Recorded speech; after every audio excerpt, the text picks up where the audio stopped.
The color-changeable building block sports car, the ink color Apollo, starts with package A, which is the chassis and driver, with up to 5 driving motors, 1 tire for each motor, and the last motor controlling the door. Rotating smoothly. Package B is the side skirt and rear of the car.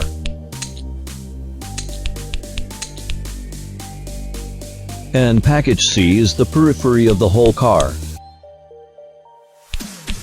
The color-changeable ink parts cover a large area. And the last package is the door and hood, the remote control of the European wing door.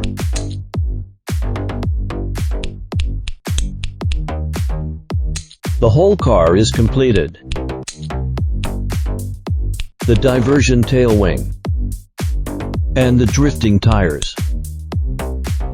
Somebody like me.